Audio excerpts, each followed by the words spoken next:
Don't expect much from Mum this year. She's broke." The words cut through the laughter like a knife. My son raised his glass, smirking, while his wife chuckled at my expense.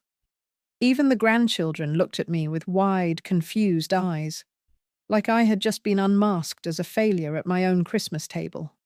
But what they didn't know was that the quiet man seated at the far end of the table, the one they barely noticed, was not just another guest. He was the bank manager, and he had come with papers that would turn their laughter into silence. "My name is Marion Whitfield. I'm 72 years old, widowed for more than a decade, a mother of 2 children, a grandmother of 4. I spent most of my life as a school librarian in Ohio, stretching pennies, teaching children the value of words, while my late husband, Robert, built his small contracting business with his bare hands. Between us, we didn't have much glamour, but we built a life that was steady, dignified, and debt-free. At least, I thought dignity still meant something in my family. Christmas dinner that year was held, as it had always been, at my house, the red brick home Robert and I bought 50 years ago, the same one I still keep spotless, though my knees complain with every flight of stairs. I'd decorated as best I could. A tall spruce tree glowed in the corner, the smell of pine mixing with cinnamon and cloves. I'd baked pies, roasted a turkey, polished the silver. It mattered to me, even if the others never noticed. The family arrived in their bursts of noise. My daughter Evelyn with her 2 little ones clinging to her coat, my son Daniel in his pressed shirt, his wife Lisa trailing behind with a bottle of wine she'd clearly just picked up at the grocery store. They smiled, hugged, took their places, filled the air with chatter. For a moment, I almost believed things were still as they used to be before distance, before money, before that unspoken wall had crept between us. Dinner stretched into laughter and clinking forks. The grandchildren whispered and giggled, sneaking extra rolls when they thought I wasn't looking. I passed plates, filled glasses, tried to memorize the picture of family around me. But beneath it all was that faint unease, the way Daniel hardly looked at me, the way Lisa's smile sharpened whenever money came up in conversation. And then it happened. Daniel leaned back in his chair, his fork tapping against his plate. He raised his glass like he was about to toast, and for a second I felt a flicker of pride. Maybe, just maybe, he'd acknowledge me, his mother, the woman who'd given him everything I could. Instead, his voice carried across the table, light and cruel. "Don't expect much from Mum this year, everyone. She's broke. No gifts coming from her." The words landed like stones in my chest. Laughter bubbled around the table, awkward at first, then bolder, as if he'd said something clever. Even the grandchildren looked up, confused, before Lisa chuckled and added, "Well, we all have to adjust when times change, don't we?" My face burned. My hands folded in my lap trembled. I looked at Daniel, my own son, and saw no apology in his eyes, only smugness, amusement, as if reducing me to nothing, broke, useless, irrelevant, gave him some measure of power. I wanted to speak, to tell him the truth, that I was not broke, that I had lived carefully, planned, saved, and that what Robert and I built was still here, solid and untouched. But the words stuck in my throat. The humiliation was sharp, raw. So I did what I've always done. I smiled, a thin, practiced smile that covered the ache. I let the room carry on with its laughter, even as it hollowed me out inside. But then, something happened I hadn't expected. From the far end of the table, a man cleared his throat. He was a quiet guest that night, invited under a different pretense, one Daniel hadn't even questioned. He set down his glass, folded his napkin, and rose to his feet. His voice was steady, professional, but edged with something unmistakable. Correction. "Mrs. Lawson," he said, eyes fixed on me. "May I have a word?" The room fell into silence. Forks paused mid-air. My son's smug grin faltered. Because the man speaking was not a relative. He was not a neighbor. He was Mr. Collins, the manager of the local bank. And the way he said my name carried the weight of truths my son had no idea were about to surface. When I was a girl, my mother used to say, "Children are like seeds, you pour your best into the soil, but you don't get to decide what grows." I never understood what she meant until now. Daniel was my seed, my firstborn, and for so many years, I believed he would grow into a man his father and I could be proud of. Robert and I were ordinary people. We didn't inherit wealth. We built our lives brick by brick, dollar by dollar. Robert worked with his hands until the calluses hardened like stone. I worked in the school library, cataloguing books, reading aloud to restless children, reminding them that knowledge was worth more than anything money could buy. Our house, the one that hosted Christmas dinners year after year, was purchased on long evenings of Robert taking side jobs and me sewing clothes late into the night. We didn't take vacations. We didn't buy new cars. Everything we had went toward that home, our children, and their futures. And for Daniel, we gave more than we had to give. He was bright, ambitious, and always hungry for more. We scraped together savings to send him to a good college. I remember mailing off tuition checks and holding my breath until the bank confirmed they'd cleared. Robert even sold one of his work trucks to cover Daniel's final semester. We told ourselves it was worth it. He would have opportunities we never had. At first, it seemed to pay off. He graduated, landed a good job in finance, married Lisa, a woman who carried herself like the world owed her a stage. I tried to embrace her, to love her as a daughter. But Lisa had a way of curling her lip when she looked around my modest house, as if every piece of furniture was beneath her. Over the years, I noticed Daniel changing too. He stopped bringing me flowers on Mother's Day. He stopped asking how I managed on my own after Robert died. When I called, he was always too busy. And when money came up, I caught the flicker in his eyes, annoyance, like my careful saving and modest living embarrassed him. The first sting came years before that Christmas dinner. Daniel and Lisa had come over one summer afternoon, their SUV pulling into the driveway like a glossy advertisement. Lisa had looked around my yard and said with a smile too sharp to be kind, "Mum, don't you think it's time to downsize? I mean, this place is a lot for you. We could help manage things. You'd be more comfortable in a condo." I knew what she meant. She wanted the house. My house. The one Robert's hands had built into a home. I'd laughed it off then, but it stuck with me, a warning I didn't want to admit. And Daniel? He didn't even defend me. He just shrugged and said, "She's right, Mum. It's not practical for you anymore." That was the moment I realized my son wasn't protecting me anymore. He was circling me, like a vulture waiting for the moment I'd be too weak to fight. But nothing compared to what he said after Christmas dinner that year. When the dishes had been cleared and the guests had begun to leave, I pulled Daniel aside in the hallway. My voice was calm, but I could hear the strain in it. "Daniel," I said quietly, "what you said at the table was cruel. Do you realize how that sounded? In front of your children?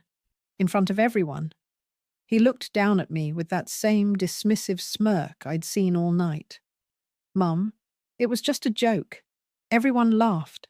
Don't take everything so seriously." I shook my head. "It wasn't a joke to me." His smile slipped into impatience. "Look, Mum, let's be honest. You don't have much. You live off a pension and whatever Dad left you. It's not like you can keep up anymore. People see it. I just said it out loud."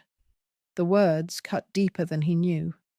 I stared at him, my own child, and for the first time, I saw not a boy I raised, but a man who had convinced himself I was disposable. He patted my shoulder, as if I were the one being unreasonable. "Don't worry about it. Lisa and I will take care of things eventually. You just focus on enjoying what's left." What's left? I wanted to cry, but instead I nodded. because that's what mothers do. But inside, something shifted. For the first time, I wondered if Robert had been right.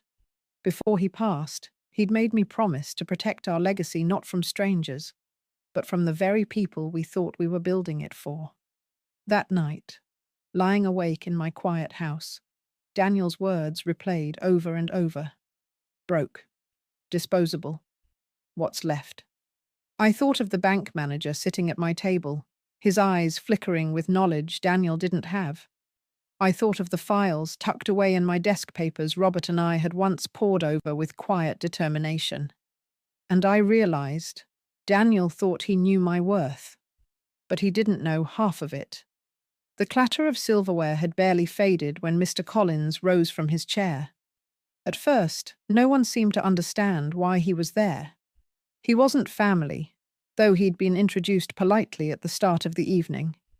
Daniel had hardly acknowledged him, assuming, I think, that he was some quiet friend I'd invited to fill a seat. But the way the room hushed when he cleared his throat told me everyone suddenly sensed there was more to it. Mrs. Lawson, he said, his voice measured and formal.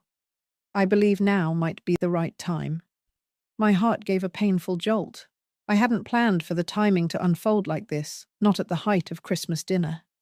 I had asked Mr. Collins weeks earlier to stop by with some paperwork. He was supposed to meet me afterward in the study, but fate has its own timing, doesn't it? And sometimes it reveals the truth in the very moment lies are spoken. Daniel laughed uneasily. Wait a second.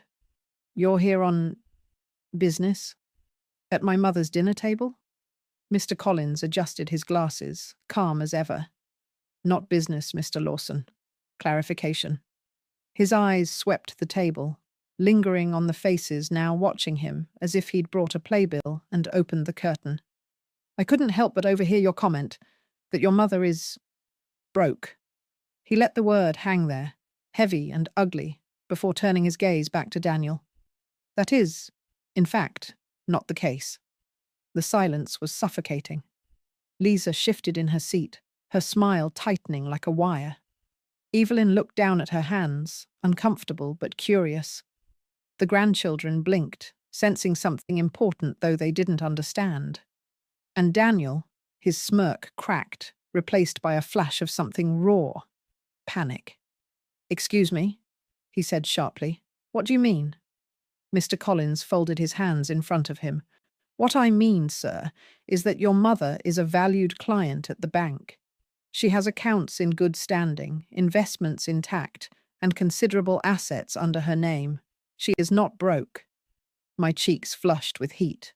Not from shame this time, but from the unexpected defense. I hadn't asked him to say this, but hearing the words spoken out loud, in front of my family, filled me with a strange, quiet strength.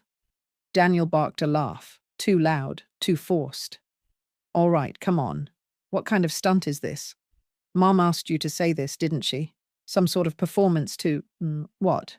Make me look bad? Mr. Collins didn't flinch. I assure you, Mr. Lawson, I'm stating only facts. Facts that, until now, have been of no one's concern but your mother's. Lisa leaned forward, her voice sharp. Then why bring it up now? This is wildly inappropriate. I lifted a hand, silencing her. My voice was steady. Because lies don't get to linger at my table, Lisa. Not when they're about me. Daniel's face darkened. He looked at me as though I had betrayed him, when all I had done was sit there, absorbing his cruelty. Mum, he hissed under his breath, you're making me look like a fool. I wanted to say, you don't need my help for that, but I bit my tongue.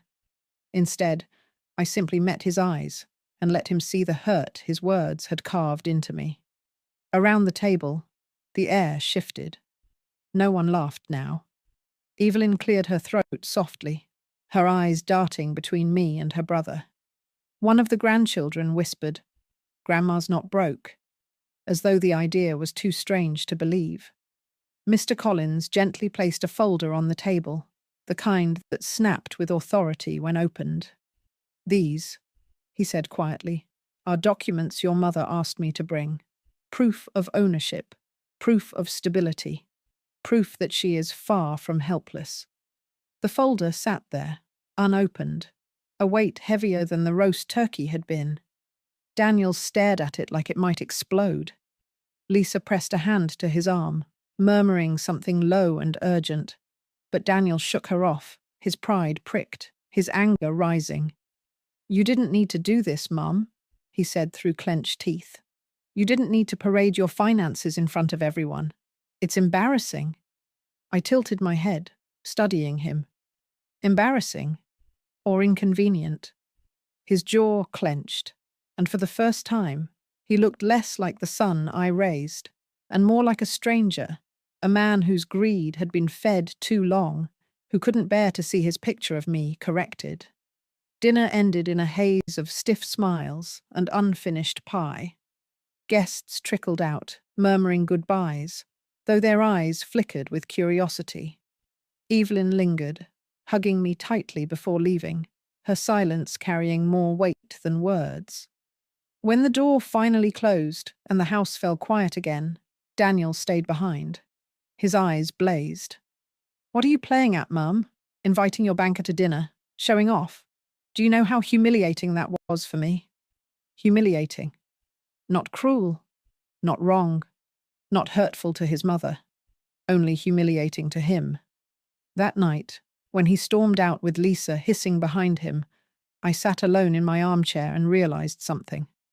Daniel wasn't embarrassed because I'd been accused of being broke.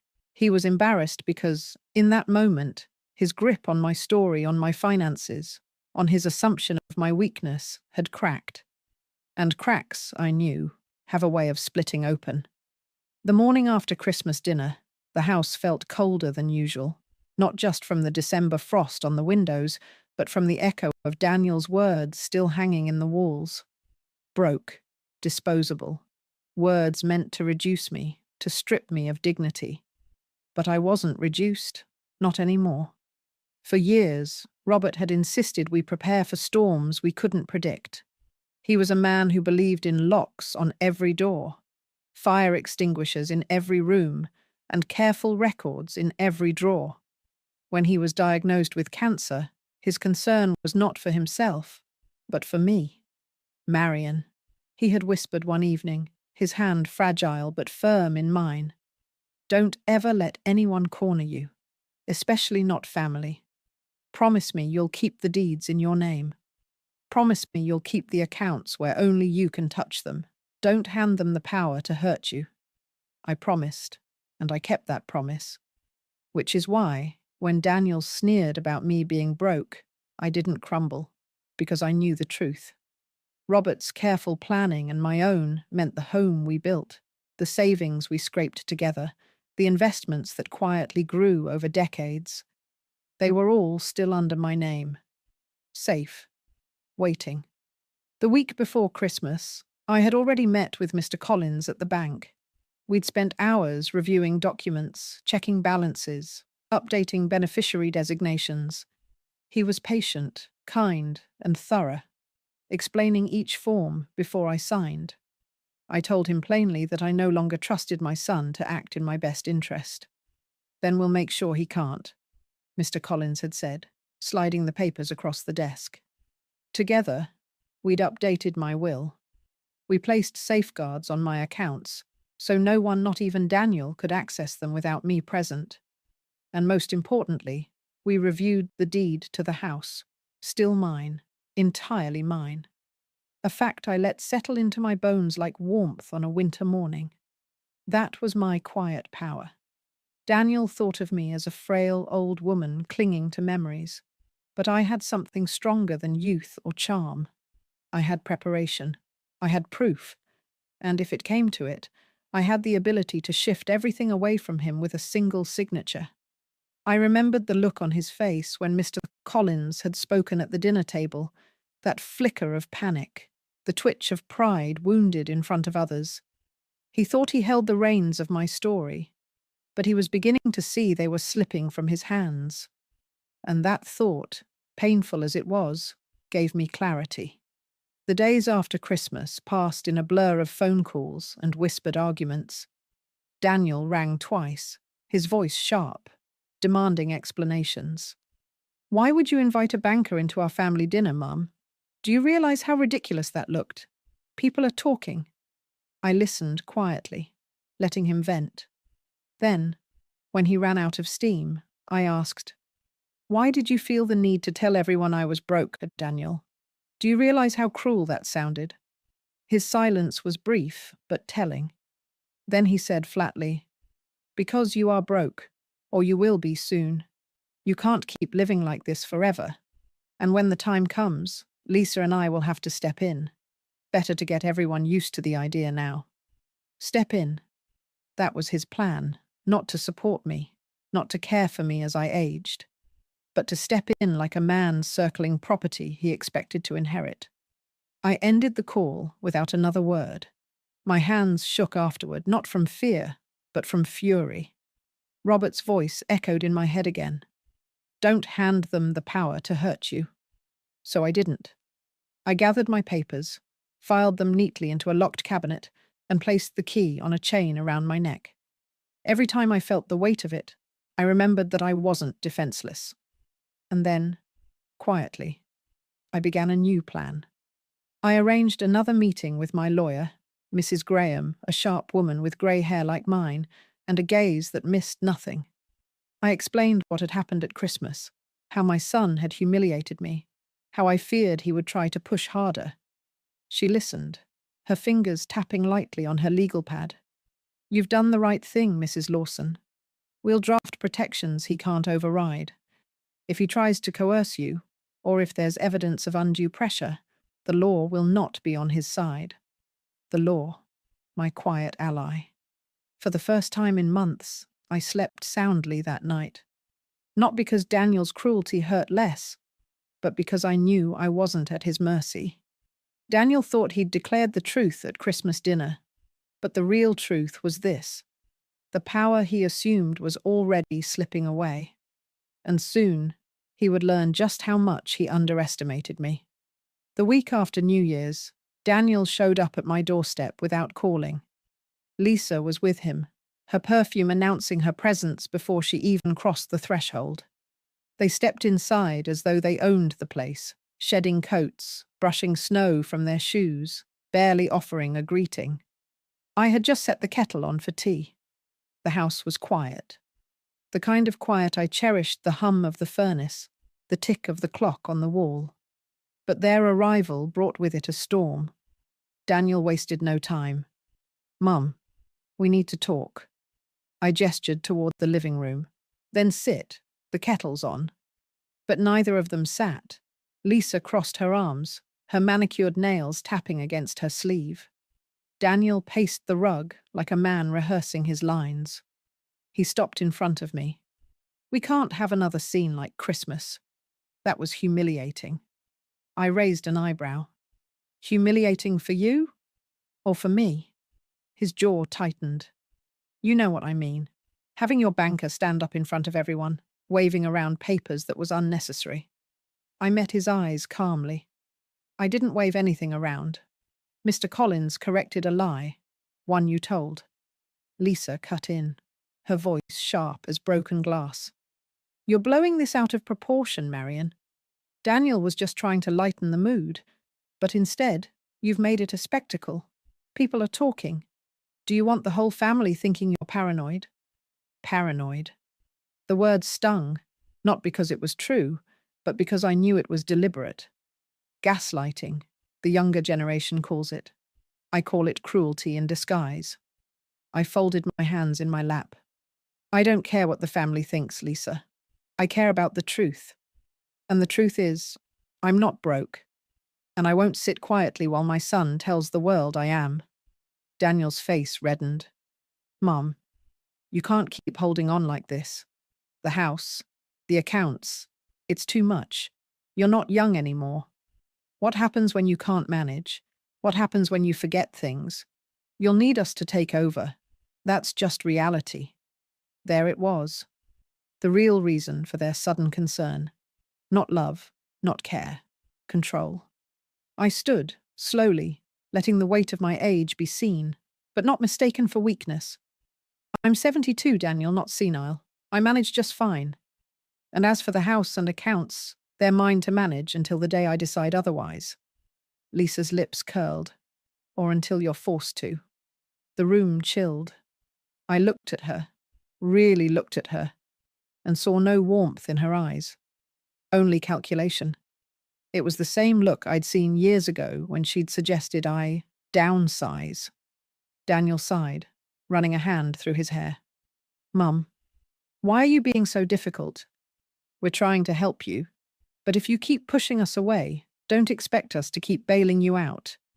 I laughed softly, the sound startling even me. Bailing me out? Daniel, I've never once asked you for money, not once. Your father and I carried ourselves, and when he passed, I carried myself still. You've never paid a bill in this house. You've never filled my fridge. Don't twist this into something it isn't. The kettle whistled then, shrill and insistent. I let it scream for a moment before moving to the kitchen, pouring hot water into my cup. My hands were steady. Behind me, Lisa hissed. This is pointless, Daniel. She's stubborn. Let her dig her own grave. I turned back, steam rising from the mug in my hand. My grave will be dug in its time, Lisa, but it won't be you standing over it, counting what you think you're owed. Her eyes widened, then narrowed. Daniel grabbed her arm. Come on, he muttered. We'll talk later. They left in a flurry of slammed doors and exhaust fumes. When the silence returned, it wasn't peaceful. It was heavy, pressing, the way silence feels when you know another storm is coming. That night, I sat at my desk and pulled out Robert's old ledger. His neat handwriting filled the pages, tracking every expense, every investment, every decision that built our life. I traced the ink with my finger, remembering his voice. Don't hand them the power to hurt you. Daniel thought I was clinging to scraps. What he didn't realize was that every document in that ledger, every deed in my cabinet, every account statement tucked neatly in my files, they weren't scraps. They were shields. And if he kept pressing, I was prepared to use them. The phone rang the next morning. Evelyn's voice came through, hesitant. Mum, Daniel called me. He says you embarrassed him, that you're making things harder than they need to be. He asked me to talk to you, to convince you. I closed my eyes. Even my daughter, gentle as she was, had been pulled into his orbit. Evelyn, I said softly, your brother is angry because he doesn't have what he wants. But this isn't about what he wants. It's about what's right. Do you understand? She was quiet for a moment, then whispered, I do, Mum. I'm sorry. When I hung up, I felt both relief and sorrow. Relief that at least one child still saw me clearly. Sorrow that the other had turned so far away. But sorrow couldn't stop me now, because every confrontation, every cruel word, only strengthened my resolve. And Daniel was about to learn that the mother he dismissed as weak had more fight left in her than he could imagine. By the middle of January, the snow outside lay heavy on the trees, muffling the world in silence. But inside me, there was no silence. There was a fire, the kind that comes when you've been pushed too far and finally realize you don't have to stand still anymore. After Daniel and Lisa stormed out, I spent days sorting through every file Robert and I had ever kept. Deeds, account ledgers, insurance policies, tax returns, pages of proof that we had worked hard, saved wisely, and secured everything under my name. I stacked them neatly on my dining table, the same table where Daniel had humiliated me weeks earlier. But this time, the papers weren't symbols of shame. They were weapons. When I met Mrs. Graham again, my lawyer, sharp-eyed and steady, she listened carefully as I described Daniel's visit. She didn't look surprised.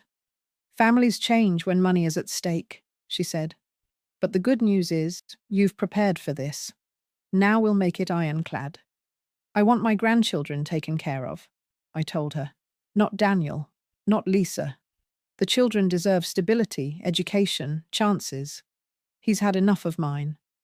and I won't leave him the power to waste Robert's sacrifices." She nodded. "We can structure it so that their inheritance bypasses him entirely. He won't touch a cent. And if he tries to contest, the will itself will penalize him." "Penalize?" I asked, leaning forward. She smiled thinly. "Yes. It's called a no contest clause. If Daniel challenges the will, he'll lose even the small courtesy inheritance we leave him. It's a trap of his own making if he tries." I sat back, letting the words sink in. A trap. Not just defense offense. Robert would have liked that. Over the following weeks, I signed documents, updated accounts, and created a trust that locked everything in place. Each pen stroke felt like fortification, a brick wall rising between me and Daniel's greed. By February, the work was finished. My home, my savings, Robert's remaining investments all secured. My grandchildren were the beneficiaries. Evelyn, too, was included, though modestly. She'd never asked for anything, and that was exactly why she deserved to be remembered. Daniel's name appeared only once, in a token line of inheritance so small it would sting worse than exclusion. And if he dared to contest, he'd lose even that. The first time he heard about the changes was at another family gathering, this time Evelyn's birthday. We were seated in her living room, balloons tied to chairs, children shrieking over cake. It should have been a peaceful day, but Daniel couldn't resist circling me like a hawk. He leaned close while the others sang, his voice low. "I know what you've been doing, Mum. Evelyn mentioned lawyers. You think you can cut me out, after everything I've done for this family?" I turned to him, calm, my fork still in hand. "Everything you've done, Daniel. Remind me. What exactly have you done for this family?" His face flushed, his jaw tightening. "I've kept our name respected. I've built my own career. I've carried—" "No," I interrupted gently. "You've carried your pride, that's all. And if you want respect, you'll have to earn it." Lisa appeared at his side then, her voice sharp. "This is ridiculous. You're an old woman playing games with papers. Daniel is your son. He deserves everything you have. That's how family works." I looked at her steady. "Family works on love, Lisa. On sacrifice. On loyalty. Those things can't be claimed like property. They have to be given. And I've seen where yours lies." For a moment, she looked taken aback, then sneered, pulling Daniel aside. Their whispers were angry, frantic. I could see the storm brewing in his eyes, but I didn't flinch, because unlike him, I had no reason to fear the future. That night, after the party ended, Evelyn walked me to my car.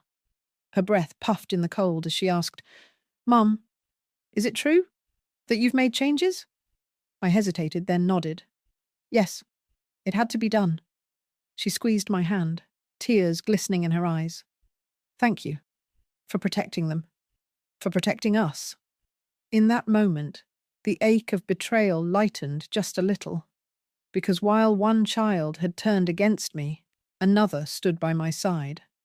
Later, sitting alone in my car before starting the engine, I whispered to Robert, as if he were in the passenger seat, "It's done, love. The legacy you built won't be squandered. I've set the trap. If Daniel lunges, he'll only catch himself." And I realized then, Daniel hadn't humiliated me at Christmas dinner. He'd revealed, and in doing so, he'd handed me the resolve to do what I should have done years ago. March, thawing snow and grey skies. But inside my home, the storm was only beginning. Daniel had gone quiet for weeks after Evelyn's birthday, too quiet. I knew my son well enough to understand silence wasn't surrender. It was plotting. The phone call came on a Tuesday morning. His tone was clipped, businesslike. "Mum, I'm coming over. We need to settle this once and for all." I didn't ask what this meant. I already knew. When he arrived, Lisa was with him, dressed sharply in a tailored coat, her expression tight with anticipation. They didn't sit. They didn't even take off their shoes. They came with a purpose. Daniel dropped a folder onto my coffee table. Papers slid out, some official-looking, others scrawled with his handwriting. "Power of attorney," he said flatly. "It's time you signed. We'll take care of the bills, the property, the accounts. You don't need the stress anymore." I stared at the papers, my heart heavy but steady. This wasn't concern. It was conquest. Lisa leaned forward, her voice low and syrupy. "It's for your own good, Marion. You're tired. We've seen it. This way, Daniel can handle everything. Smoothly, respectfully. Respectfully. As though stripping me of control was an act of kindness. I looked up at my son. "And what happens when I sign, Daniel? What happens then?" His jaw clenched. "Then we can move forward. No more embarrassing scenes. No more whispers about whether you're capable. You'll be cared for. That's what family does." I let the silence hang for a long moment. Then, with deliberate calm, I reached into the drawer of my end table and pulled out my own folder. Thicker, heavier. I set it directly on top of his papers. "These," I said quietly, "are my updated legal documents, the ones my lawyer prepared, the ones Mr. Collins has copies of at the bank." Daniel blinked. Lisa's lips parted, the color draining from her face. I opened the folder, sliding out the first page, my will. "You see, Daniel, I've already ensured everything is accounted for. The house, the accounts, the investments. They go directly to my grandchildren. You will not control them. Not 1 cent." His face reddened, his hand curling into a fist. "You can't just cut me out. I'm your son." I held his gaze. "And a son who humiliates his mother at Christmas dinner. A son who circles like a vulture, waiting for her to be too weak to fight. That kind of son does not inherit trust, Daniel. He loses it." Lisa tried to interject, but I cut her off with a look sharper than any word. "And in case you're thinking of contesting," I continued, tapping the page, "you'll want to read this line, the no contest clause. If you challenge my will, you forfeit the token inheritance I left you. The more you fight, the less you have." The silence that followed was suffocating. Daniel's voice finally cracked. "This isn't fair. I've worked hard. I've earned. My voice was stronger than I expected. "You've earned nothing from me. Everything Robert and I built was through sacrifice. You had your chance to inherit more than money, Daniel. You could have inherited kindness, responsibility, respect. But you squandered them." He opened his mouth, but no sound came out. Lisa looked at him, her face hardening, realization settling in. The trap had been sprung. At that moment, the doorbell rang. I stood and opened it to reveal Mr. Collins, right on time for the appointment I had scheduled days earlier. He stepped inside, nodded politely at Daniel and Lisa, then looked at me. "Mrs. Lawson," he said warmly, "just here to confirm everything is finalized. The documents are secure. The accounts are untouchable without your consent." "Exactly as you requested." Daniel went pale. His eyes darted to the banker, then back to me, his voice a whisper. "You set me up." I straightened, dignity in every line of my posture. "No, Daniel, you set yourself up. I just made sure the truth couldn't be twisted anymore." The fury drained from him, replaced by something sadder defeat. He gathered his useless papers, shoving them back into the folder with trembling hands. Lisa muttered something bitter under her breath, but I barely heard her. They left, without another word. The door shut behind them, and for the first time in months, I felt the weight lift from my chest. I wasn't broke, I wasn't powerless, and I wasn't disposable. The legacy Robert and I built would live on, not through greed, but through the grandchildren who would someday understand the battles I fought to protect it. As I poured myself a cup of tea, steam curling in the air, I thought of Christmas night, of Daniel's cruel joke, of the laughter at my expense. And I realized something simple, something steady. They had tried to bury me in shame, but all they did was plant me deeper in resolve. The house was quiet again, not the heavy, suffocating quiet of tension, but the kind of silence that feels earned like a deep breath after a storm. In the days after Daniel's failed attempt, I moved through my routines with a steadier step. I made my tea in the mornings, fed the birds that gathered at my window, and read by the soft lamplight in the evenings. But everything felt different, as if the very walls of my home knew they were safe now. The calls from Daniel stopped. For once, there were no demands, no veiled insults, no pushing me toward the grave before my time. Lisa, too, went silent, perhaps too busy calculating her next move, or perhaps realizing there were no moves left to make. But Evelyn called more often, sometimes just to chat, sometimes to ask for advice, sometimes to bring the grandchildren over for dinner. One evening, as the children played with the old toy chest Robert had built years ago, Evelyn hugged me in the kitchen and whispered, "You're stronger than I'll ever be, Mum." I shook my head, smiling. "No, darling, you're stronger than you know. You just haven't had to prove it yet." It was strange, the way betrayal and protection could coexist. Daniel's cruelty had cut me deeply, yes, but in wounding me, he had also given me clarity. I no longer had to wonder where his loyalty lay. I no longer had to live in the illusion that my sacrifices guaranteed his respect. The truth hurt, but it freed me.